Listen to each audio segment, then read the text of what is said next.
Picture slaving away as a hardware engineer, living out your days with friends and family. But one day you pray for a more interesting life, only to have your wish granted as you're flung into a mysterious world filled with strange magic and dark entities. The anime opens with the power system in this world, where humans take potions to obtain one of 22 different power pathways and become Beyonders. Within each pathway are 9 stages of power called sequences, with 9 being the weakest and 1 being the closest to the level of a god. Following our MC, Klein Moretti, he awakens from what he believes to be a nightmare, but seeing a bloodied notebook and revolver in front of him, Klein begins to wonder where he is. As different memories from a different life flash through his mind, he suddenly senses a cold sensation brush by his shoulder, but when he turns to check, there is nothing there. Having been called Klein by the ghostly apparition, Klein checks his reflection, realizing that this isn't his body and that he has somehow transmigrated into a body with a bullet hole in his head. Elsewhere we follow 2 policemen stumble onto the corpses of Welch and Naya, people that graduated from the University of Koei, and from the state of the room, Dunsmith, the captain of the police, deduced that black divination had led them to take their own lives. Dunn wonders if a Beyonder was sacrificed to awaken an evil force. But having found a picture frame of Klein alongside Welch and Naya, Dunn begins to profile Klein. Apparently, Klein's parents are dead, and he lives with his sister within the Tianjin city of Awa County in the Lone Kingdom, north of the continent. With Klein being a fresh graduate of history, having studied ancient Fasak and Hermes, we follow Klein flicking through a notebook with records starting around May 29th, where Klein and his friends had apparently found an ancient notebook and begun deciphering it, with Dunn strangely able to deduce the discovered notebook to be from the 4th epoch, along with the writer of said notebook to be from the Antigonus family. We see Klein baffled by what he is reading. Words like the Black Emperor, the Tudor Kingdom, and Hornace Mountain Ranges stand out to Klein, but strangely an entry on the 27th of June is missing. Further in the notebook lies a bloodied hand along with a log that mentions the word Hermes along with a declaration that everyone will pass away, including Klein himself. Although freaked out, Klein suddenly hears a voice from the other room, quickly closing the notebook. Managing to cover up some blood stains, Melissa Moretti, Klein's younger sister and a Backlund University student, comes to check on Klein, having just woken up. As Melissa enters the room, Klein is seen concealing his revolver, secretly dropping it into one of his drawers. But when Melissa asks what Klein is hiding, he mentions that his stopwatch is broken. Annoyed, Melissa chooses to help Klein fix the stopwatch, but as she leaves, Klein confirms that the hole in his head is healing, wondering if the previous Klein's death was accidental or intentional. Klein says he can't retrieve all of the memories of his body, but he does know the ancient notebook has something to do with his transmigration, as he remembers his previous life quite clearly. Having lived a pretty modern life with family and friends, and his most recent memory was him wishing for better luck via a luck enhancement ritual, Klein is suddenly brought back to reality as Melissa hands him some bread, declaring that she needs to head to school, but remembers to remind Klein to purchase some bread, lamb, and peas. With Melissa promising to whip up something tasty for Klein tonight, she departs with a smile, but Klein fears he won't be home to greet Melissa. Suiting up and retrieving his revolver, Klein finds it weird that Melissa didn't hear the revolver go off if he took his own life. So as Klein heads to the bakery to pick up some fresh bread, he greets Mrs. Smyron. Smyron reassures Klein he'll get a job soon, but Klein suddenly detects a person spying on him, only to turn back to Smyron thanking her for the 8-pound bread. As Klein heads through Iron and Cross Street, Klein acknowledges that this world may be parallel to his old one, suddenly spotting some men playing the landlord game. Klein remembers that the landlord game was created 100 years ago in the Intis Emperor, where Rosel Gustav himself invented the game. Rosel had also invented tarot reading, created the steamship, and promoted the Spring Festival. But Klein suspects that such an innovative emperor like Rosel must have been a transmigrator as well. Having dropped a coin, Klein kneels down to pick it up, but seeing a shadow cast over him, Klein prepares to draw his revolver. Realizing it is only a clown handing out flyers, Klein calms down as the clown mentions how they'll be waiting for him at 7 tonight. But as Klein leaves the scene, he suddenly brushes past a strange man. Overwhelmed by the crowd around him, Klein sneaks into a hut to cool off, but is suddenly called to sit down by a fortune teller. Outside the hut, we see the man following him earlier approaching the hut, but a single glance from another man sends Jenkin away.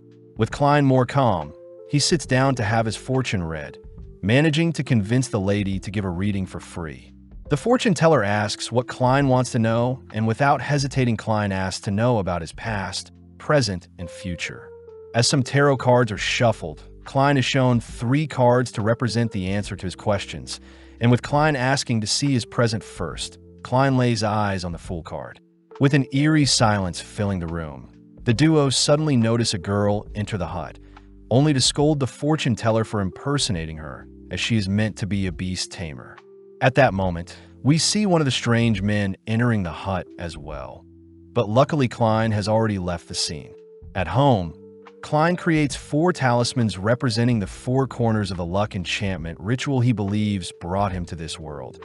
And as he stands in the center of the ritual, he begins to spin to acknowledge the celestial governing the ritual. Within a few seconds, a massive gust of wind sends the papers in his room flying, but Klein wonders why nothing is happening. Right on cue, his head begins to throb horrendously, suddenly collapsing as streaks of red paint his surrounding room. Crying out in pain, Klein is submerged in a mist-filled plain where various light orbs surround him, only for a red and blue orb to begin circling him. Elsewhere, we follow Audrey Hall call out to her mirror, all whilst in the middle of the ocean. Alger Wilson seems to be performing a similar ritual, both representing the red and blue orbs respectively, as they too are flung into the mist-filled world. Both Audrey and Alger ask to know why they're here, wondering if Klein is the one who summoned them to the divine world. In the blink of an eye, the mist-filled domain begins to transform into something more comprehensible, and with a wave of his hand, Klein realizes he can create and control the realm before them, suddenly erecting a table for the duo gathered. Alger speaks up, asking to know who Klein is, but Klein is conflicted as he utters that Zhoming Rue was his previous life's identity. Stealing his resolve, Klein takes a seat at the table, forcing both Audrey and Alger to join him. Klein introduces himself to be the Fool, deducing that Audrey will be easier to speak to than Alger, who seems on edge. But out of nowhere, Audrey cries that she always dreamt of becoming a Beyonder, asking Klein how she can become one. Klein realizes he doesn't know what Audrey is talking about, choosing to ask Alger to answer Audrey's question instead. Alger believes Audrey to be a lone noble. As for himself, Alger is from the faraway Sonia seas, curious as to how Klein brought them here. Alger utters that one must first join a church to become a Beyonder, but this is not something most people want, as Beyonders are tasked with fighting against dark forces. Audrey asks if there are other ways to become a Beyonder, something that rattles Alger as he admits he has 2 Sequence 9 potions, one called Sailor and the other the Audience.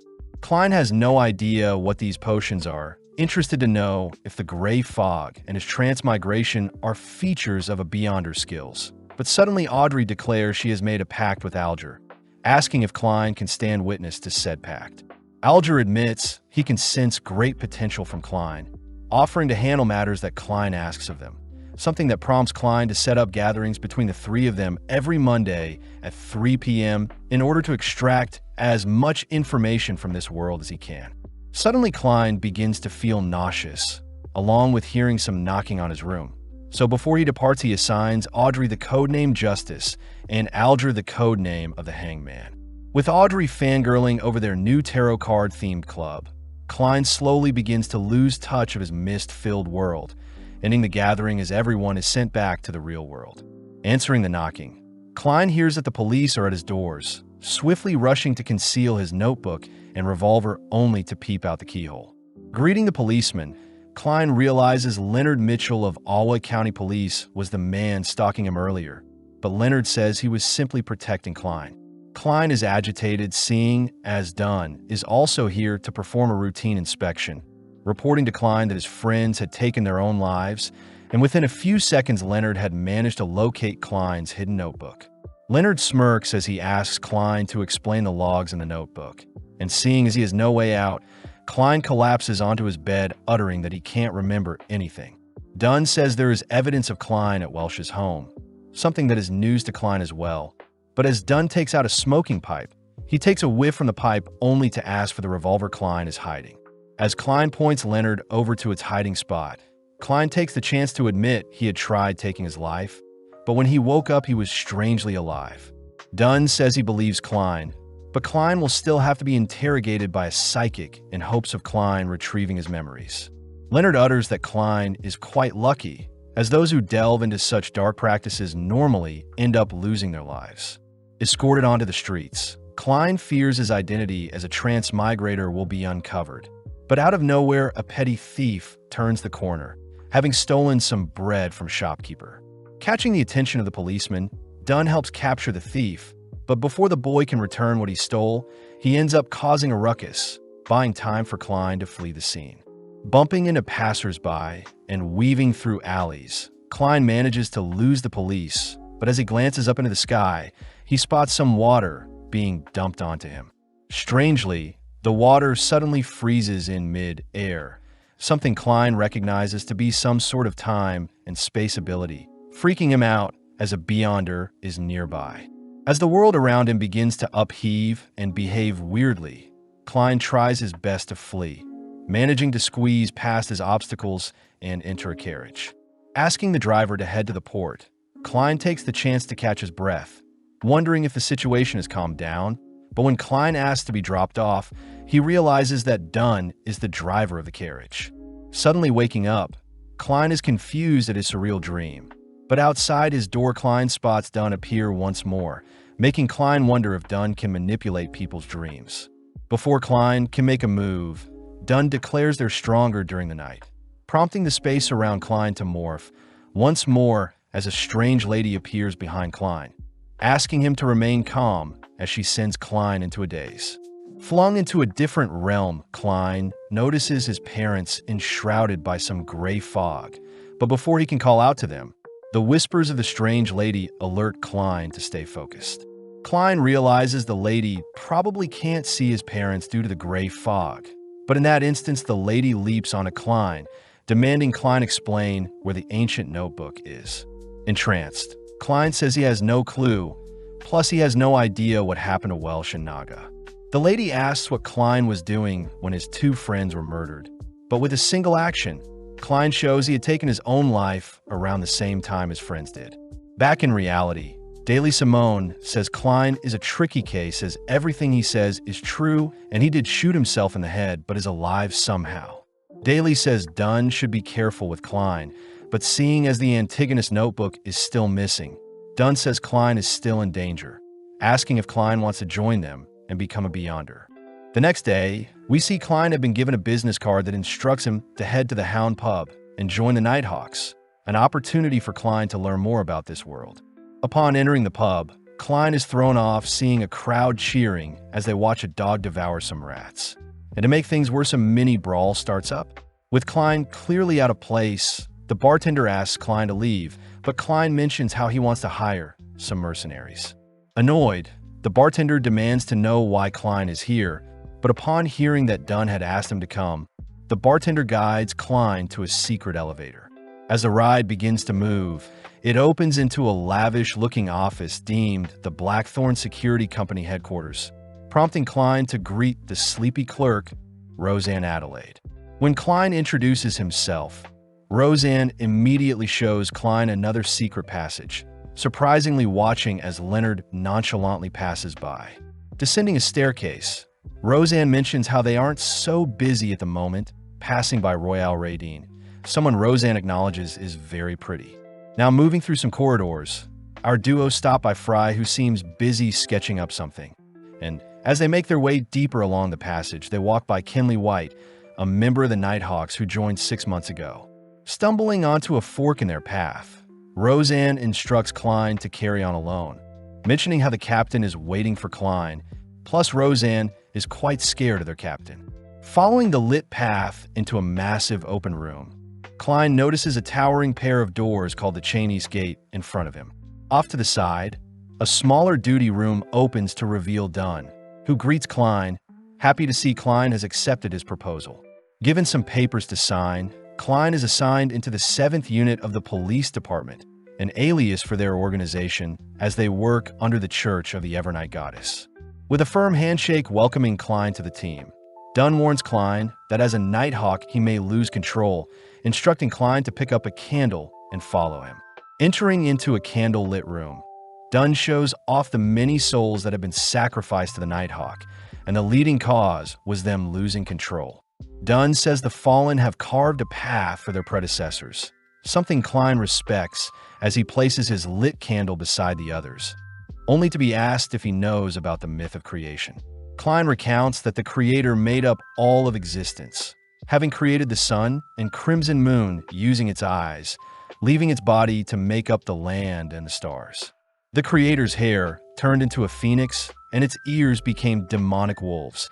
And interestingly enough, humans can make potions with mysticism ingredients to access power from the pathways. Klein recounts the Hanging Man, mentioning that the Church of Evernight Goddess has access to 4 different pathways, these being the complete sleepless pathway, the Corpse Collector, which is good for self-defense, the Mystery Prayer, and Seer, who dwells in mysticism, but suffers offensively. Dunn says he won't ask Klein to pick a certain pathway just yet, advising that Klein chat with Old Neil in the alchemy room to help with his decision. As Klein leaves Dunn's office, he reasons the Sleepless and Corpse Collector pathways are useless since he needs information on mysticism, and seeing as he can't decide between Mystery Prayer and Seer, Klein enters the alchemy room only to notice no one is present. Out of nowhere, a massive bang sends Old Neil flying into the room, and with Klein introducing himself, Old Neil asks Klein to help him tidy up some documents. As Klein sorts out some books, Old Neil is impressed to hear Klein studied ancient Fasek and Hermes during his history major in university, uttering that if Klein works hard, one day he can decipher the notebooks that went missing after Emperor Rosel's death. Klein is surprised Old Neil is in possession of 3 missing transcripts, revealing that there were strange symbols Rosel invented containing mysterious powers, and after 150 years of silence, Old Neil had managed to decipher some of the symbols. Showing his progress, Old Neil says the transcripts were a diary, but immediately Klein recognizes the symbols to be simplified Chinese. Reading over the transcript, Klein hears that Rosel Gustav thought of himself as the protagonist, recounting a time when he danced with Lady Florina, but Klein can't help but smile at Rosel's diary records. Suddenly, Klein notices Rosel's records mentioning how the potions and pathways aren't that important, and it's the user's ability to internalize the power that makes all the difference. To end the transcript, Rosel says he regrets his pathway as he should have chosen either the apprentice, the seer, or the marauder, throwing Klein off as he hears Rosel has made a grave mistake. Brought back to reality by Old Neil asks why Klein is daydreaming, but Klein apologizes, hiding the fact that he can read the transcript. With Old Neil asking if Klein has any idea what he'll be choosing as his pathway, Klein doesn't hesitate to trust Rosel's message, declaring that he'll choose the seer, something that intrigues Old Neil. Old Neil reminds Klein that he can't change his mind once he takes the potion, but Klein stands strong, making Old Neil smirk as he readies the potion. Fusing together some pure water, nightshade's extract, gold mint leaves, poison hemlock extract, dragon bloodgrass powder, and Lavo's squid crystallized blood, only to top it off with some stellar aqua crystals. With a mystical smoke cloud bursting from the potion, Old Neil presents Klein his potion, an item that makes Klein tense as he questions if it's edible. Seeing Klein hesitant, Old Neil tells Klein to relax, as his nerves will only disrupt the absorption process, and seeing as the solution to all his questions are in front of him, Klein gulps down the potion in one go. Immediately, the potion begins seeping into the very essence of Klein's being, causing Klein's heart to beat rapidly as he spots his vision acting strange. Old Neil says it's fine, asking Klein to focus and think of an object that exists to calm his mind. And when Klein thinks of Top Hat, he manages to calm down, only for Old Neil to ask Klein to think of an object that doesn't exist. Within a few seconds, the ground beneath Klein begins to rumble as a sudden burst of power causes the ceiling to rupture. horrifying old Neil as he instructs Klein to control his thoughts. In Klein's mind, he had pictured a missile, and as his imagination runs wild, Klein can't help but think of all the vehicles that exist in his previous world. Old Neil notices various potions in his laboratory suddenly spilling out, crying for Klein to control his powers, but Klein seems to have pictured a catastrophic explosion, barely able to quench his imagination as his eyes now seem to have been soaked in a dark hue. Immediately, Klein sees everything differently, a feature of the seer as he has spirit vision, where he has the ability to read people's auras and tell their health condition. Klein is sad to see old Neil's health isn't as good as he thought, suddenly flinching as he notices some eyes behind old Neil. Something old Neil utters is just some magic from a ritual he performed. Glancing around the room, Klein notices a figure evaporate, but old Neil asks that Klein not exhaust his spirituality with his spirit vision, revealing that when Leonard had first become a Beyonder, he tripped down some stairs after taking his potion. Old Neil shows off a tip to turn off the spirit vision, asking Klein to tap his forehead twice to deactivate his ability. Plus, Klein can use his spirituality on divination arts like the dowsing rod along with performing other rituals. Before Klein leaves, old Neil hands Klein his demon hunting gear along with some receipts, something old Neil says Dunn will reimburse him for. Reporting to Dunn, Klein is flattered hearing Dunn compliment his quick adaptation to his seer abilities, but Dunn warns Klein not to pry into things he doesn't understand as it may cost his life. With Klein heeding Dunn's warning, he hears he'll work as a clerk before he becomes an official member of the Nighthawks, and with a payment of £3 a week. Klein ecstatically accepts his £12 payment early, especially since his big brother Benson earns £5 to £6 a week. As a daily task, Klein is asked to purchase a cane and walk around Welch's home in hopes of him remembering anything about the missing notebook, but suddenly a carriage pulls up beside him only for Leonard to ask Klein to get in. As rain descends onto the town, we see Klein given an assignment and briefed on Elliot, the son of a tobacco merchant, Viceroy. Klein is surprised Beyonders take on kidnapping cases, but Leonard says Viceroy was their previous client as they had found Viceroy's lost cat in the past. Seeing as Klein's seer role is perfect for locating things, Leonard hands Klein some of Elliot's belongings, only for Klein to make use of his cane, using it as a dowsing rod as he activates his spirit vision.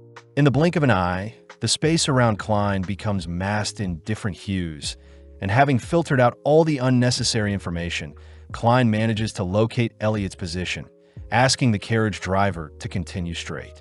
Within a few minutes, Klein and his dowsing rod have led them to Forston Street, and upon heading into a nearby building and up some stairs, Klein points Leonard to a room where Elliot is being held captive. Klein declares that there are 2 kidnappers inside the room with Elliot, and seeing as it's Leonard's time to take over, he begins by dismantling the door standing in their way.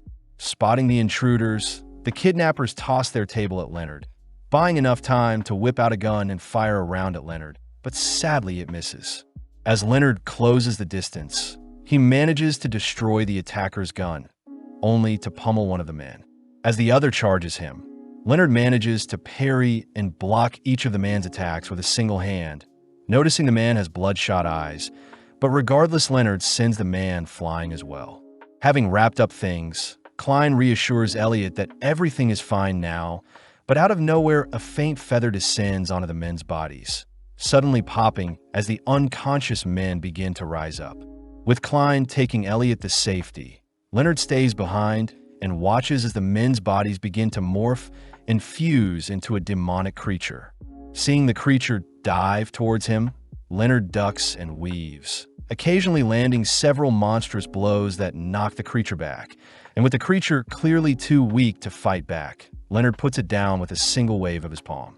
Strangely, the remnants of the creature escapes from Leonard and slips by Klein, prompting Klein to raise his revolver in its direction, only to use his cane to help him locate the creature's presence. Out of nowhere, the creature appears from the walls beside Klein, and having been overrun with fear, Klein blindly takes aim and fires. Luckily, Klein's shot sends the creature flying into the skies to further escape. But Leonard has the situation under control, having dragged the creature into his crimson domain. slowly watching as the creature is bound and torn apart. Leonard reassures Klein that his abilities have put the creature to rest, but suddenly Klein begins to remember memories of Klein's body being in this building before, hiding such a revelation for now. With Elliot reuniting with his father, Leonard compliments Klein's shot, ordering Klein to stay away from the creature's corpse as it may contaminate him. Leonard wonders where the men got their potions from, annoyed seeing as they faced another uncontrollable Beyonder, pointing out how lucky Klein is to have run into one on his first mission. As Leonard celebrates a job well done with a high five, he manages to weird Klein out with some compliments. But as Klein leaves the scene, Leonard strangely hears from a shadow that Klein is nothing special. At home, Klein can't wait to tell Melissa he got a good-paying job, but upon entering his home, Klein is freaked out to see he is back in the building on Forston Street. Being drawn to a door in particular, Klein heads through the door only to be greeted by a disheveled-looking room with a lone notebook being put on display. Glancing at the notebook, Klein is frightened to see the book declare everyone will perish, only for its pages to suddenly dissolve as Klein is slowly consumed by the Fool card. Waking up from his dream, Klein realizes the house across from the kidnapping place has intel on the lost Antigonus notebook. Moving forward in time, we see Benson heading to visit Klein and Melissa's new home, proud that the three of them will be living in such a lavish home. Sitting down for a homely meal, Melissa can't help but praise Klein's cooking, and with Benson handing Klein a gift to celebrate Klein's new job, Klein tries on the gift only to thank Melissa and Benson for always supporting him. As Benson pats Klein on the head, Klein is reminded of his parents, all three continuing their celebration as it's the start of their new life. In the Blackhorn security campus, we see Dunn and Leonard interrogating a man that was found to have been tailing Klein, and with Dunn's pathway, he is able to see the man exchanging the Antigonus family notebook for some cash. Leonard declares that the secret order is involved somehow, and seeing as they must retrieve the notebook before the secret order does, our duo suddenly hear that Klein has got a lead on the notebook's location. With Klein showing Dunn and Leonard the room in his dreams, Klein is disgusted to see a rotting corpse, and with the son of the deceased man, Ray Bieber, being their best lead, the gang call on Klein to track down Ray. Making use of his cane, Klein attempts to locate his target, but his wand begins to act sporadically, suddenly diving towards Klein himself, forcing Dunn to step in and stop the ritual. Seeing as there is some interference, Dunn says he'll report their findings to the Holy Cathedral, and within a few days Klein is seen waiting outside the Chinese gates. Dunn compliments Klein's dapper outfit, handing him a topaz pendulum that will help with divinations, plus the Holy Cathedral has authorized the use of Grade 2 artifacts to help with locating Ray. Dunn says the Grade 2 items they'll be using are being delivered to them as they speak, powerful items that are sealed behind Chinese gates. And the Grade 2 implies that such an item is very dangerous. Right on cue, three figures are seen meeting up with Dunn, introducing themselves as Ire Harson, a Sequence 7 Nightmare user, and Borja, a Sequence 8 Gravedigger. Finally is Daly, the Sequence 7 Spirit Medium, but the men question if a seer will be safe with them. Dunn sees that the approved artifact is 2-049, all moving into Dunn's office where he fears such a powerful artifact may not be necessary. But Ire says Ray may be a descendant of the Antigonus family, so they'll use everything they can to hunt him down. With Ire reminding everyone to stay alert, Ire along with the others begins to flex and stretch their arms, peer pressuring Klein to join in, but suddenly the artifact box begins to open. Stepping out is a miniature clown doll, but as Klein adores the little creature, its face morphs into a horrifying monster, freezing Klein in place. Unable to move, the doll wraps several strings around Klein's neck ready to take his life, but luckily Leonard severs the strings, surprising everyone as the doll is reacting to the person with the closest connection to the Antigonus notebook. Klein notices his vision slowing down temporarily, only to hear that the doll is capable of entrancing and controlling any one human target at a time. But a strong slap will set the mind-controlled human free, hence why they're performing the strange arm stretch to identify if anyone is under the doll's control. As the doll continues to chase after Klein, Leonard reveals Ray's code, an item that pisses off the clown as it lunges towards the coat, only for Ire to reseal the doll, confirming that Ray is a descendant of the Antigonus family. Heading out, we see our group continue their stretching maneuvers as they head towards their carriages, boarding the carriage as they head towards a certain location. Elsewhere in a factory, we see a disturbing scene where Ray has been placed in the center of a ritual and has been forced to absorb a notebook, taking on a demonic form.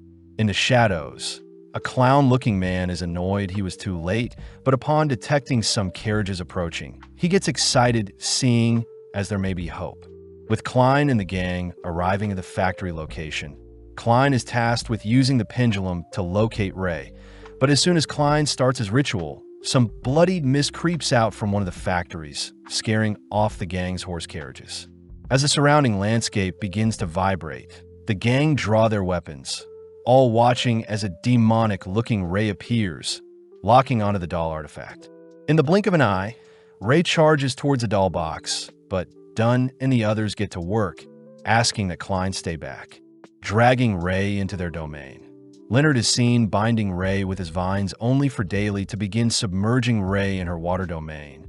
But strangely, Ray erupts with power, completely shattering the Beyonder's domains as its aura overwrites the environment. Dunn realizes that Ray isn't a Beyonder gone berserk, as he fears they're facing a dead soul, all helplessly watching as Ray continues to barrow towards the doll box. But luckily, Dunn leaps onto him, temporarily putting him to sleep. Daly gets to work locating Ray's weakness, especially since Dunn suspects that Ray is under the notebook's control. But when Ray wakes up, Daly cries that she needs a few seconds to complete her search.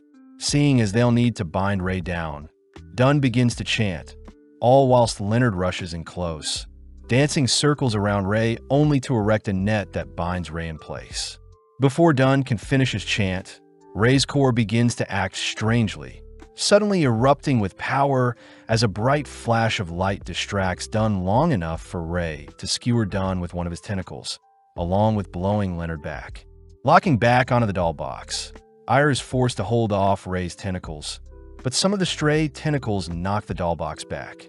As Borja continues to look after the box, Ire ignites his blade only to rush towards Ray's core, but sadly Ire's blade shatters upon impact with Ray's thick exterior. With a terrifying roar, Ire is sent flying as well, forcing Borja to rush to Ire's side. Still conscious, Dunn finishes his enchantment, working in tandem with Klein, who makes use of some night slumber charms to put Ray to sleep, allowing Daly to rush in and attack Ray's weak points. As Daly shreds Ray's body, Ray suddenly implodes, letting out a massive explosion that catches Daly in the impact zone. In the aftermath, Dunn rushes to feed Daly some medicine, but Klein seems strangely drawn to the Antigonus notebook, suddenly reminded of the words Hornicus and Phlegria. At that moment, the clown man from earlier makes his move, rushing towards Klein, but Dunn fires at the clown, realizing it was an illusion. With everyone now on high alert, they surround and protect the notebook, but Klein recognizes the clown to be the same man handing out flyers prior. With every successful shot, the gang end up slaying various illusions, noting how the clown man must be a Beyonder with a sequence of 7 or greater. Ire orders Borja to protect the doll box once more, but as Ire begins dueling the clown with his blade, the clown easily evades each strike. When Leonard joins the battle, the clown easily outclasses Leonard, scaring Leonard away with a well-timed explosion from his face, leaping into the air only to bombard Dunn with bullets of his own. Klein wonders if the clown can see the attacks in advance, testing out his theory as he fires off a stray bullet into the open, only to randomly land a hit on the clown's stomach. Pissed, the clown transfers the bullet wound into his arm, only to unveil a whip that keeps Leonard, Dunn, and Ire busy. Seeing an opening, the clown rushes towards Klein, forcing the men to protect Klein, but realizing they've been tricked, they all turn to see the clown besides the doll box. Pushing aside Borja, the clown lets the doll free, terrifying the boys as they feel a cold sensation run down their spines, all frozen in place as the doll has somehow latched onto all of them. Racking his brain for a solution to break free, Klein suddenly remembers his gray fog, swiftly chanting his luck enhancement ritual, only to successfully enter into his fog-filled domain. Klein wonders if the notebook is enhancing the doll's powers somehow, suddenly coming up with a safety measure to protect himself from the doll's mind control as Klein uses the amulet to perform some divination, returning to the physical world having protected his mind. Out of nowhere, the clown man offers to free Klein's colleagues in exchange for the notebook, and to make the deal more enticing, the clown man utters that he too was a former seer. Klein wonders if this is a trick or not, getting confused when the clown man mistakes Klein to be a sequence 8 seer instead of 9, wondering if his fog is interfering with the clown's judgment. The clown man says the other men are currently asleep, but we notice that Leonard and his shadow are secretly listening in on their conversation.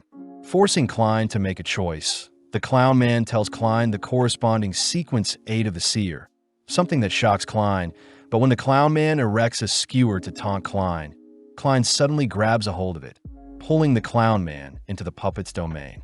The clown man begins to freeze, seeing as the puppet is beginning to take over his body, demanding to know how Klein is able to move, but sadly Klein puts the clown down with several bullets. Klein sees that the clown belongs to the secret order, turning to help the others, but out of nowhere the clown man springs back to life, crying the word Hornaces only to finally fall over once more. With the doll sealed, we see everyone reflecting after the battle, only for Leonard to utter that he didn't need to save Klein, as he was impressed to see Klein drag the clown man into the doll's domain. Leonard whispers that himself and Klein are special individuals. Cutting back to headquarters, where Dunn submits the notebook to be verified by the Holy Cathedral, apologizing since Klein will have to wait a bit before he can view it. Dunn seems to be coughing quite a lot, praising Klein for a job well done today, but Klein wonders why Ray was in such a rush to absorb the notebook. Dunn says people who seek power don't act rashly, and upon seeing Klein freaked out seeing the clown man's corpse, Dunn says Klein did the right thing and slayed someone to save others. Suddenly remembering something, Klein reveals that the correspondence for a sequence 8 seer is a clown, cutting outside, where Dunn says they'll take care of Daly until she recovers. Before Ayer and Borja leave, they praise Klein for taking down a sequence 7 Beyonder when he was only a sequence 9, something that creates suspicion as Ayer wonders how Klein did it. Leonard helps cover for Klein, suggesting that since Klein was holding the notebook, he was able to negate the doll's mind control and in turn win. As Ayer and Borja depart, Klein suddenly feels his potion digesting, wondering if he can take the clown potion next, plus he still needs to figure out what this Hornaces is. Choosing to visit Koei University, Klein meets up with one of his old professors, Professor Azik, only to ask about his knowledge on the Antigonus notebook along with the nation of the Evernight in the Hornaces mountain range. Azik says his memory is quite foggy, promising to write to Klein if anything comes up, but before Klein leaves, Azik warns Klein to be wary of what he does moving forward. Now, all alone, Azik begins to act strange, suddenly unveiling a skeleton that had been hiding in his shadow. On a cold, rainy night, we see a man writhing in pain, all while speaking to a figure they refer to as the Honorable Oracle. The Oracle accuses the man of betraying the Aurora Order since the man had lost the Antigonus notebook, but the man cries that he didn't intend for Welch and Naya, his sacrificial lambs, to have passed so easily, and to make things worse, Klein is still alive. Before the Oracle can slay the man and force him to devour his own fingers, the Oracle gives the man one last chance to right his wrongs, cutting to the next day, where Klein is seen visiting Old Neil. Old Neil says he'll be teaching Klein some advanced mysticism in the form of ritualistic magic, and most low-sequence rituals require certain items and chants to start the ritual, suddenly asking Klein to watch him closely. Starting off by casting the wall of spirituality, Old Neil says the wall is used to create a closed-off environment that prevents outside interference. Plus, Old Neil reminds Klein to never delve into the unknown, as doing so may risk his life. Klein realizes his luck enhancement ritual may be the unknown Old Neil is referring to, but as Old Neil ignites some candles, he suddenly prays for his 30-pound debt to be erased. As our duo head outside, Old Neil shows off the effect of the ritual by pointing at a lost wallet from a rich person containing money to pay off his debt. Out of nowhere, a wealthy-looking man drives by them only to ask for his wallet back. And seeing as he has no reason to refuse, Old Neil returns the wallet only to receive 30 pounds as payment. Klein is skeptical at the ritual Old Neil just showed him, but Old Neil reminds Klein that he can perform any ritual he wants as long as they cause no harm. The wise words of the Mystery Prayers motto. Klein wonders how such a motto can relate to Rosalie's diary, seeing as Beyonders should focus on digestion and action, and seeing as his potion digested pretty fast, Klein suspects that it is because he's been using his seer abilities often. But out of nowhere, Klein is handed a flyer. Angelica, the Divination Club's receptionist, invites Klein into their store, only for Glassy, the fortune teller, to give Klein a reading, declaring that Klein will return to his world, but it may take a while. Klein reasons that joining the club will improve his seer abilities. And as he pays for his reading, Klein uses his spirit vision to suggest that Glassy see a doctor for his weakened lungs and dark spots between his eyes. Glassy is surprised Klein was able to diagnose him so easily. And when Klein reveals that he is a seer, Klein is welcomed into the Tingen City Divination Club for a £5 fee. As a customer enters the store, Angelica tells Klein Mr. Vincent, their fortune teller teacher, had foresaw that Klein would visit them. Angelica says it's a shame Klein arrived so late since Vincent's class is ending soon. Piquing Klein's interest when he hears the class is on magic mirror divination. Peeping into Hannes Vincent's class, Klein hears that magic mirror divination requires 3 incantations to represent the 7 orthodox gods, making Klein realize that all the people in Vincent's class are worshippers of the Evernight goddess. As Klein checks out everyone's health, he sees Vincent handing a box to one of his students, noting how Vincent is quite healthy overall. With the final student leaving the room, Klein mysteriously senses something ominous from the gift they received, but as he brushes it off, he takes the chance to introduce himself to Vincent. Vincent chooses to give Klein a reading, managing to sniff out most of the troubles Klein has been facing. And as he ends his reading, Vincent utters the words gathering and family may be of use to Klein in the future. Klein wonders if gathering is referring to the gray fog, but nonetheless he thanks Vincent for the reading, still grateful he didn't have to pay for solely for the session. As Klein leaves, we see that Vincent has some fingers missing on one of his hands, cutting to a few days later, where Klein is seen jotting down his duties as a seer. Klein suspects that he needs to further improve his proficiency as a seer along with make use of the gray fog to return home somehow, and this can only be achieved by investigating the potions needed to ascend further along his pathway. Klein fears that such advancements will take too long, wondering if he can modify his luck enhancement ritual to borrow power from his gray fog, but Klein is stuck on where to start. Choosing to refer to himself as the Fool and adding the words ruler above the gray fog and king of yellow and black, Klein suddenly stops and burns his progress, hearing something outside his door. Slowly, Klein approaches his door, but upon opening it, he spots Melissa playing with a wind-up toy. Surprisingly, Melissa had made it herself, pouting as she had meant to create a human doll, not a turtle. And when Klein says he needs to go to work, Melissa cries that she hasn't gotten to spend much time with him. Melissa utters that her friend Selena has invited them to a birthday banquet this Sunday. And seeing as this reminds Klein of the words family gathering Vincent had alluded to, Klein gladly accepts the invitation. Getting back to work, Klein enters into his domain only to await Alger and Audrey's arrival. And upon scanning the pair, Klein is impressed to see Alger has taken on the Sailor pathway and is on Sequence 8 Folk of Rage, whilst Audrey has inherited the Sequence 9 Spectator pathway. Interestingly enough, the fog seems to be enhancing his abilities, and it seems Klein can see the symbols representing each of their pathways, but strangely, they don't seem to be complete. Starting the meeting, Audrey says she has 3 questions, starting off by asking what her role as a spectator is.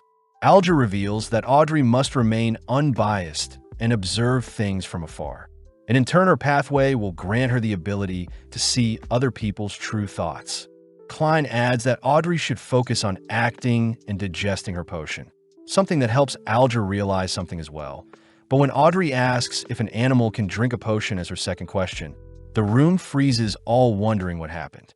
It's revealed that Audrey's dog had stolen her potion while she wasn't looking, and seeing as it didn't pass away or transform, it's safe to assume the dog has become a Beyonder.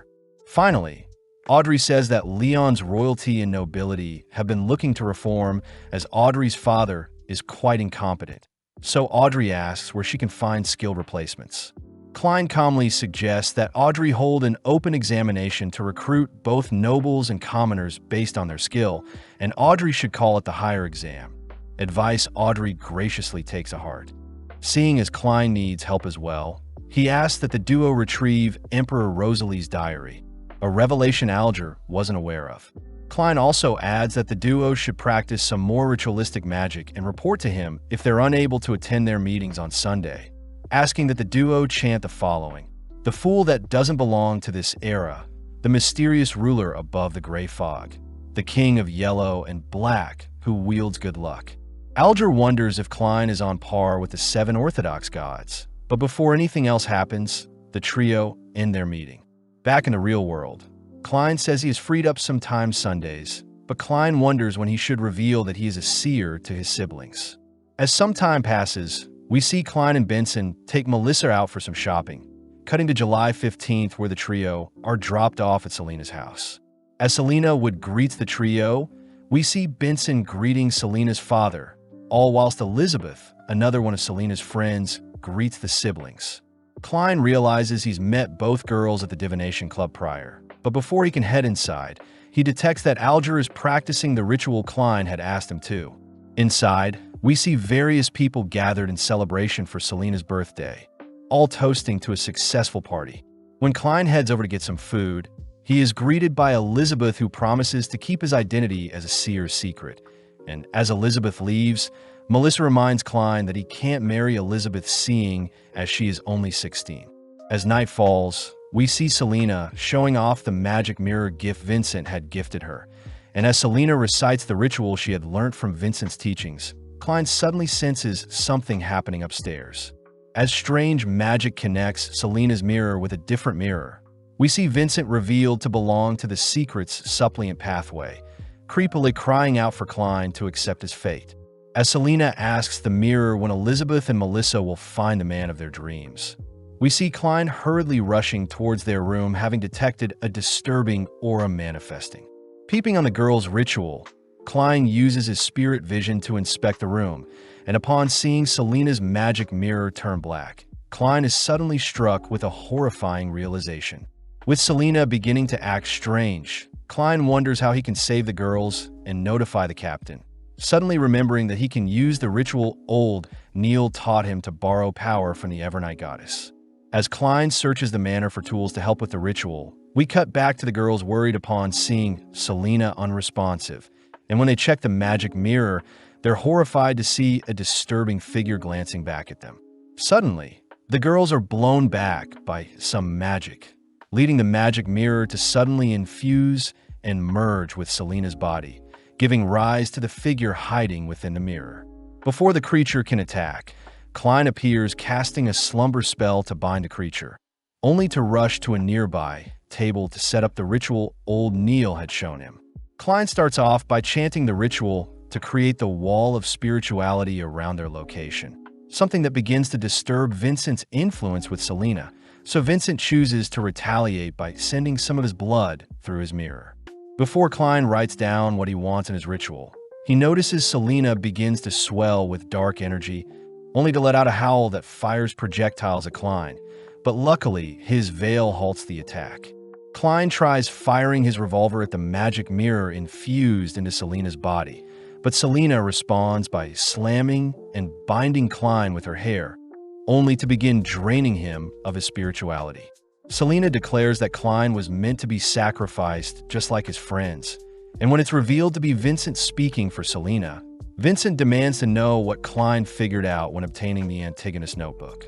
With Vincent using Melissa and Elizabeth as hostages, Klein has no choice but to give into his fate, seeing as his body has become too weak to fight back, but out of nowhere Audrey's voice can be heard. As Audrey chants the ritual Klein had instructed her to, Klein is suddenly freed from Selena's grasp as the ritual seems to be dispelling Vincent's hold on Selena's body. But refusing to give in just yet, Vincent offers up his entire arm to retake control of the situation. With Selena reinvigorated with power, she makes her way towards Klein, but Klein has already completed his ritual, having prayed for the evil controlling Selena to be banished. As the ritual takes its effect, we see a mystical snake spirit being dragged from Selena's soul, only for the remaining darkness to be cleansed from Selena shortly after. Seeing as the magic mirror is being expelled from Selena's body, Klein takes the chance to destroy it with a single bullet, officially severing Vincent's hold on the poor girl. Klein rushes to check on Melissa, glad to see she is fine, grateful that Audrey's ritual had saved him in his time of need. Klein fears that his seer role will put his family in further trouble in the future. But as we cut back to Vincent, he is in complete disbelief at his failure. When Vincent tries to flee his room, he is greeted by Aurora Order Oracle 22, a being that snuffs out Vincent due to his failure. In the aftermath, Klein and Dunn visit Vincent only to discover he had been slain, curious as to Vincent's ties to the Antigonus notebook along with who the true creator is. Dunn tries to dig into Vincent's mind a bit, but upon seeing the supposed creator Vincent worships, Dunn becomes speechless before the godly being. In Buckhund, the capital of the Leon Kingdom, we see Audrey fast asleep in her giant estate. As her maids wake her up, Annie the maid tells Audrey she can't wear the same dress twice in a row, even though Guinea had designed it for her. Seeing as she needs to celebrate her 17th birthday properly, Audrey suits up for the momentous occasion, but when she dances with Susie her dog, Audrey is shocked to hear Susie suddenly speak to her. In Zutland Street, we see people attend a performance to recognize the catastrophe of the Alfalfa tragedy, all whilst Klein sneaks into the play late.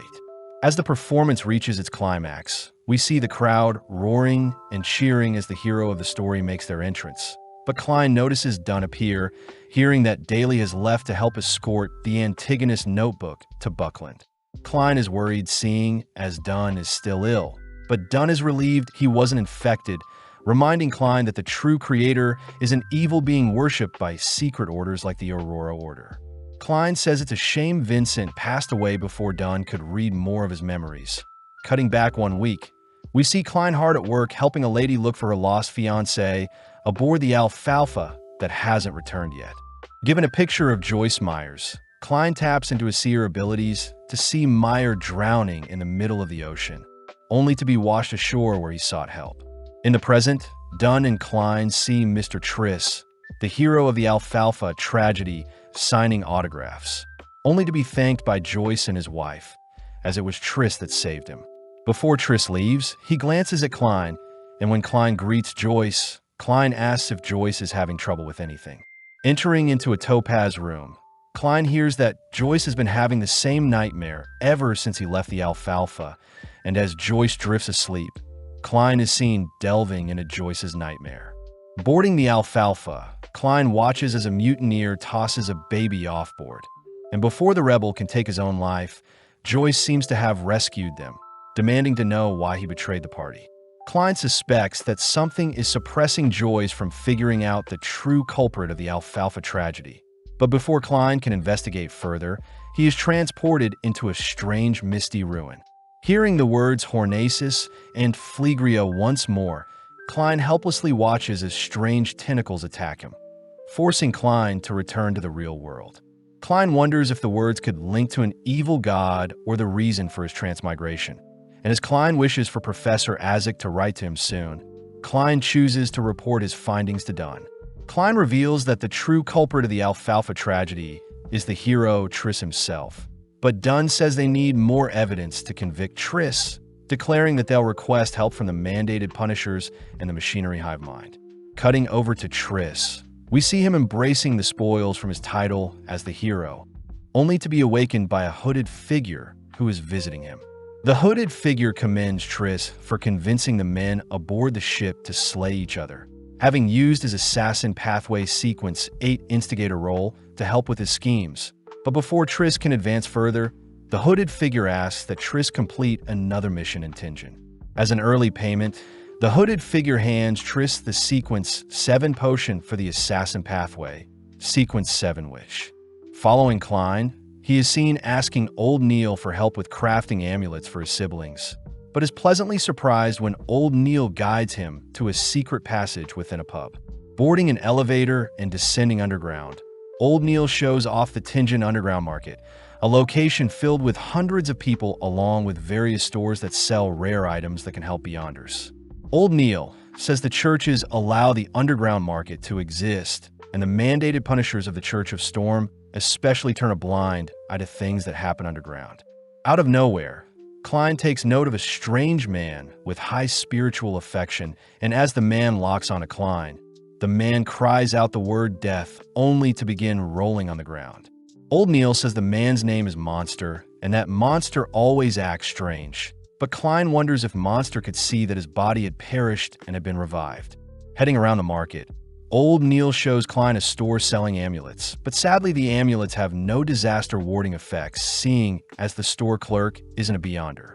Old Neil suggests that Klein buy a half-finished amulet and enhance it, and upon sifting through the amulets, Klein settles on 2 to buy.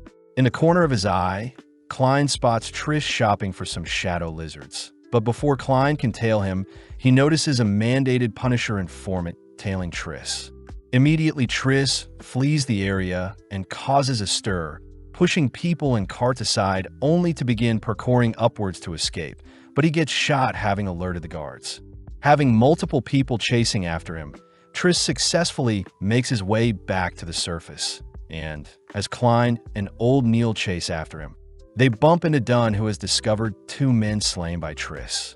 Continuing after Triss, Klein uses Triss' top hat to track him, all whilst Dunn explains that Triss has been linked to multiple murders in nearby cities.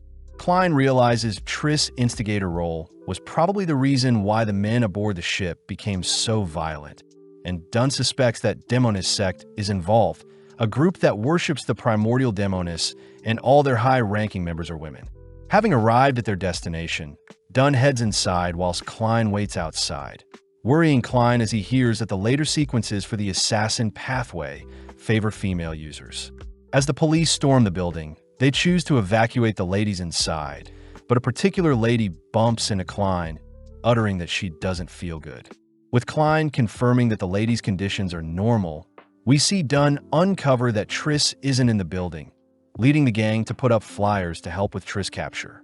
In the coming days, it was reported that Triss was never found and the search was called off, but on the bright side, Klein had been approved as a full-time employee with a new weekly wage of £6. Klein says he spends his time visiting the club a few times a week, and his meeting with Alger and Audrey have slightly changed since Alger acts a little different now.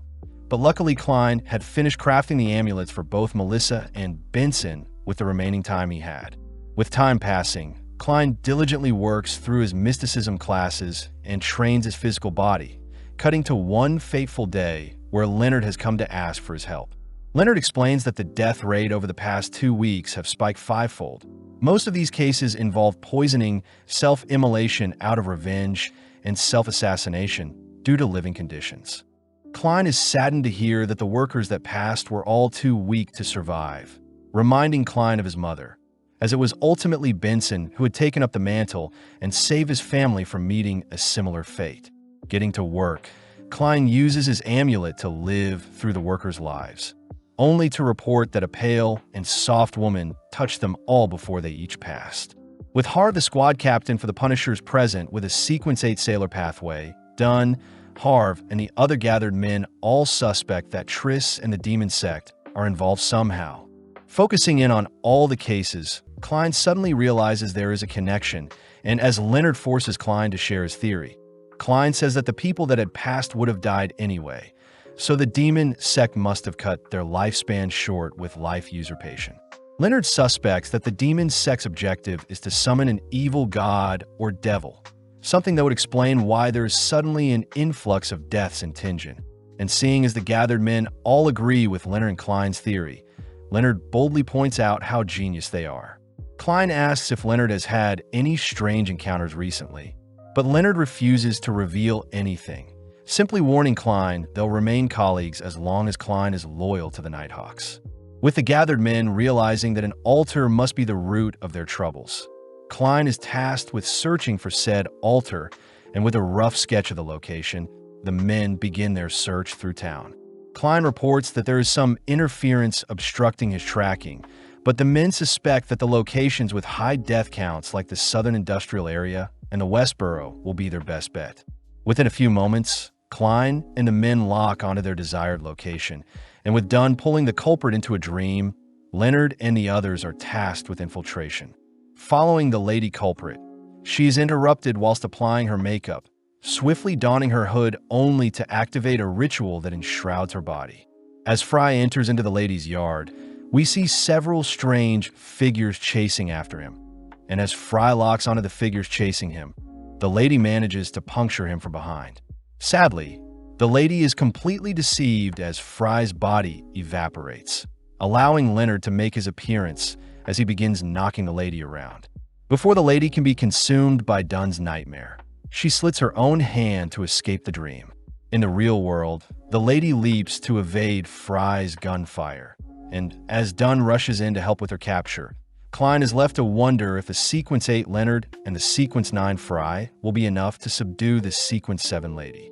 As the lady leaps around her mansion rooftop, Leonard manages to land a direct shot onto the lady, but she unveils a substitution spell that sends shards of glass towards Leonard and Fry. Luckily, Dunn cancels out the spell, but this buys the lady enough time to re-enter into her home, only to head towards an altar in the center of her home. Praying to the shrine, the lady asks to borrow power from the demoness, and within a few seconds, a massive surge of power can be felt from inside the home. Dunn orders Leonard and Fry to circle the house, but as the lady finishes her ritual, strange shadow monsters can be seen spilling out from the house. As the shadows attack Leonard and Fry, we see Fry caught off guard and frozen by the shadows, but luckily his heartbeats ward off the attacking creatures. Dunn is seen entering the house through a window, suddenly attacked and blinded by a curtain, but when Dunn frees himself from his binds, he manages to land a shot on the floating curtains. Strangely, the shot hits something that produces blood, but off in the distance Dunn spots the lady holding the demoness statue. As the demoness statue sends out strands of hairs to consume Dunn, Dunn acts quickly to activate his sleepless skill, blowing away the attacking hair. With Dunn severely weakened, the lady flees the scene only to distract Leonard with some of the attacking hair, successfully puncturing Leonard with a flower bud. When Leonard gives chase to the lady, they both end up meeting near a bridge, only for the lady to unveil her curse as a witch. Leonard begins to panic, seeing as a shadow is acting strange, and upon seeing the flower from earlier had infected him with black magic, Leonard rushes to retrieve one of his fingernails and some hair, dipping the nail in his scar only to toss it aside.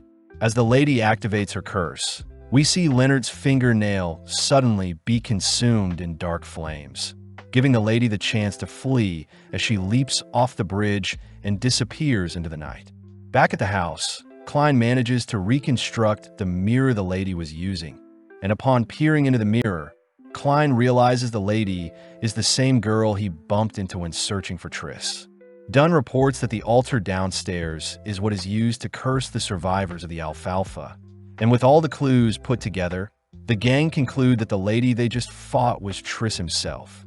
Dunn realizes that Triss had turned himself into a woman, and this would imply that most of the top-ranking Demon Sect members would have originally been men, but converted in order to ascend further down their pathway. Having escaped successfully, Triss is seen boarding a train, all whilst catching the attention of the onlookers, revealed to have castrated himself in order to complete his promotion into a Sequence 7, which with the new name of Trissy.